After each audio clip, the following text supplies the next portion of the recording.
Hello students, this video will explain the lesson plan for today and we'll walk you through what I would have walked you through in class. The exact same explanation that the other classes got with a model of how to complete the task and what I expect in the digital handout that will be due on Monday. So you'll see when you open up your diction and deeper meaning handout that's going to be posted in Classroom, you're going to see all of this. Your version won't have these comments. I'm going to walk you through those in just a second so that you understand what we're working on.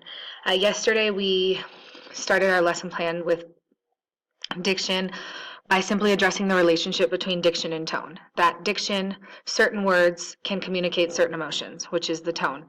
We saw that with the verb choice as well as different nouns, but the idea is that with words that an author uses, these words can have certain connotations, connections that ultimately then create a emotion or attitude in the writing, identified as tone.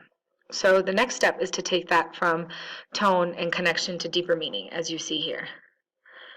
So what you're going to do is that you will pull a quote from your book.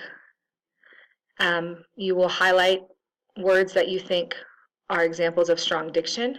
Here you'll give context of the quote. Simply give me a one-sentence, two-sentence explanation of what's happening in the moment of the novel.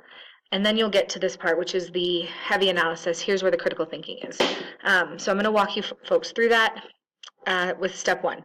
It is very similar to what we did yesterday. We connect how diction, so if I highlighted these words, so if we're reading this comment over here, I'm asking that so what question. So what? If these are the words highlighted in your quote, you're always asking so what? Why did you highlight it? Why is it important diction? What is the connection? What does it reveal? What do these words communicate? So that's what you see me have written here. I highlighted mocked, stupidity, and absurdity because they're all words that communicate a sense of inferiority or disapproval. When you mock someone, when you say words like absurdity or stupid, there's a sense of disapproval there. Furthermore, these words reveal the narrator's recognition and sadly self-participation in how others view Africa so negatively. And then later I examine the other words that I highlighted. If you highlight any words or phrases, it's because you have something to say about them. You're always, again, answering. Notice that I'm answering the so what. I'm answering those questions above. Why do these words matter? The phrase such as longing and heartbroken communicate pain. When someone's longing for something, they are desiring it. They want something that they don't have. Heartbroken is obviously something that we connote. Literal meaning isn't what we look at when we talk about heartbroken. It's a figurative meaning. It's the connotation of pain, which is what is written here. And then last but not least, you'll get to this final piece. So you here have discussed what these words communicate, why they're important, ultimately going to another so what. Now we're going just not from tone, but why does that tone matter in this moment? I'm connecting to this big idea. I'm answering the deeper meaning part of the analysis by addressing how this tone relates to or supports a bigger idea outside the quote. Basically consider, why is this tone important in this moment? The combination of the sense of inferiority and then the subsequent pain creates a tragic tone. And again, I'm still asking myself, so what? So what this tone is tragic? Why is it tragic as she talks about this issue? Well, why does it matter that it's tragic? Because it reveals the long-term effects of feeling treated as different.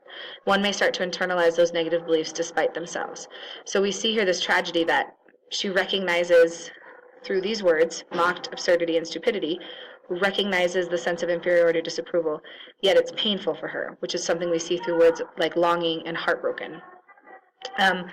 One thing I want to suggest to you folks is, one thing that I did when I was creating this model is I did rely on outside sources to find quotes that I could work with.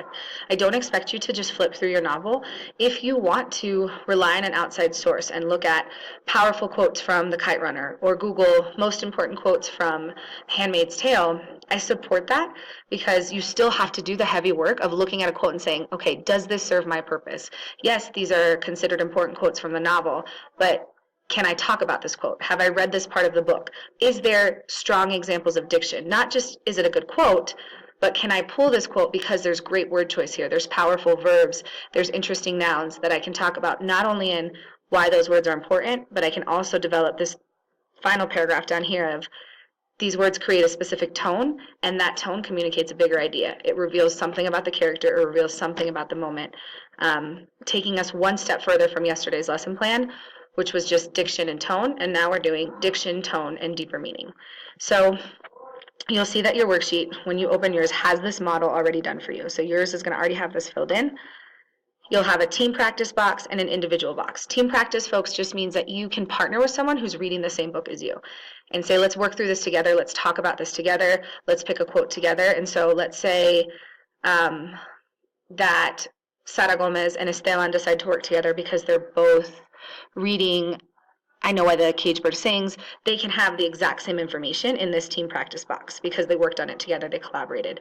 However, when I grade, I'll be grading both of these, but your individual I will grade only if you've chosen a separate quote from your classmate. So you can't have the same one as them. At that point, Sara and Esteban can't have the same individual quote. They would need to have separated and practiced the skill on their own.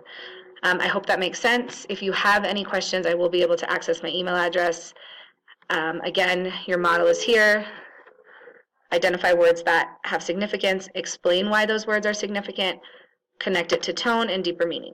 That is the process. Do it together as a team, and then implement it alone. Always check the rubric to make sure that you're meeting the expectations and goals.